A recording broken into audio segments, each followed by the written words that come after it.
حال تھی اور یہ بے یقینی مکمل طور پہ الیکشن کمیشن کے فیصلوں اور ان کے رولز کی وجہ سے پیدا ہوئی جو کہ غیر آئینی تھے۔ اس کے بعد جب خواتین اور غیر مسلم دوستوں کی لسٹیں جمع کرانے کا مرحلہ آیا تو پھر یہی کہا گیا کہ ہم پی ٹی آئی کی جانب سے لسٹیں نہیں لیں گے۔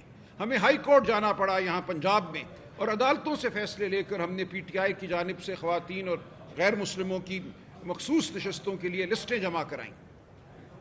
یہ سب ہو جاتا ہے۔ پھر آپ نے دیکھا پشاور ہائی کورٹ ہمارے حق میں فیصلہ کرتا ہے۔ پشاور ہائی کورٹ یہ کہتا ہے کہ پی ٹی آئی جماعت ہے، پی ٹی آئی کو الیکشن سمبل بھی دو۔ اس کے بعد آنن فانن 2 دنوں میں 10 تاریخ کو پشاور ہائی کورٹ کا فیصلہ آتا ہے، 10 جنوری کو 11 کو پٹیشن دائر ہوتی ہے اور 12 اور 13 کو 10 گھنٹے کی سنوائی کر کے فیصلہ دے دیا جاتا ہے کہ پی ٹی آئی سمبل کے قابل جماعت نہیں ہے، اس کو انتخابی نشان نہیں ملے گا۔ اور جو الیکشن کمیشن کے فیصلے تھے ان کے خلاف جب ہم ہائی کورٹ میں گئے، میں نے ذاتی طور پر پٹیشن دائر کی اور کہا یہ سب غیر آئینی ہیں۔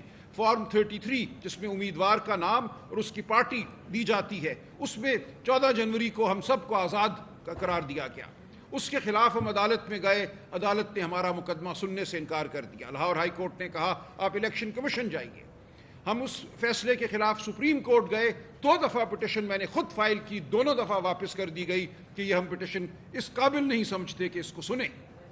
تو ہمیں باہر رکھا گیا، ہر سطح پہ ہمیں باہر رکھا گیا۔ جب ہم نے دروازہ کھٹکھٹایا عدالت کا تو عدالت نے ہمارے منہ پہ وہ دروازہ دے مارا۔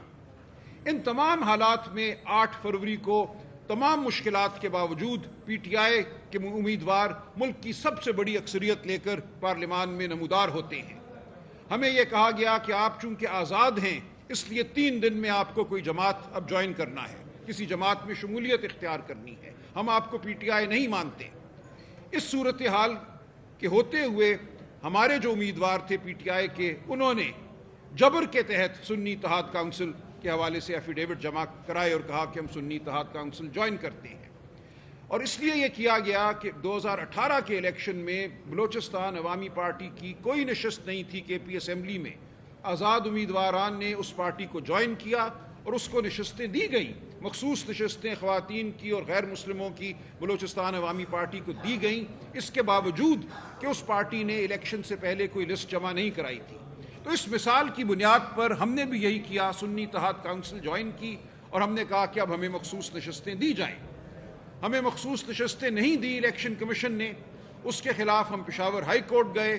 پشاور ہائی کورٹ نے الیکشن کمیشن کا فیصلہ بحال رکھا۔ اس کے خلاف ہم سپریم کورٹ آئے اور سپریم کورٹ نے 8 جولائی 2024 کو ایک تاریخی فیصلہ دیا جس میں 8 جج صاحبان کی اکثریت نے 13 ممبر بینچ میں یہ کہا کہ ہمیں حقیقت کا ادراک کرنا ہے۔ سن لیجئے یہ فیصلہ کیا تھا 12 جولائی 2024 کا جس کو کل رد کیا گیا ہے۔ یہ پاکستان کی تاریخ کا ایک اہم ترین فیصلہ تھا۔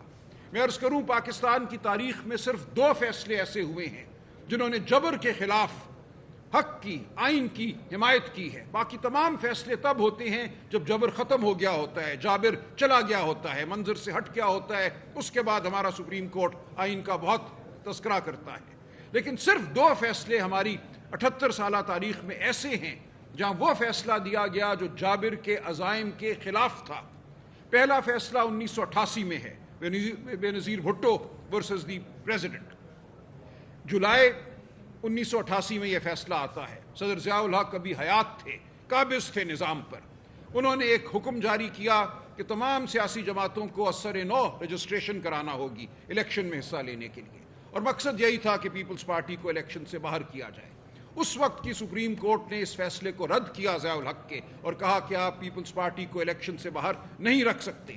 یہ پہلا فیصلہ تھا پاکستان کی تاریخ کا جو جابر کے ہوتے ہوئے جبر کے خلاف دیا گیا۔ دوسرا فیصلہ 12 جولائی 2024 کو آیا۔ جو 8 جج صاحبان تھے انہوں نے پاکستان کی جمہوری حقیقت کا ادراک کیا۔ انہوں نے کہا کہ پی ٹی آئی کو ایک منصوبے کے تحت 8 فروری کے الیکشن سے باہر رکھنے کی کوشش کی گئی۔ پی ٹی آئی کے امیدواروں کو ایک منصوبے کے تحت جس کا حصہ الیکشن کمیشن تھا، پی ٹی آئی کا امیدوار نہیں مانا گیا، ان کو آزاد قرار دیا گیا۔ ہم حقیقت کو دیکھیں گے۔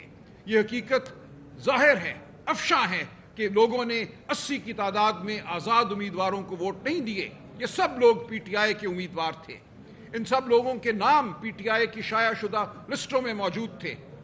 لہٰذا 8 جج صاحبان نے یہ کہا کہ اب ہم موقع دیتے ہیں ان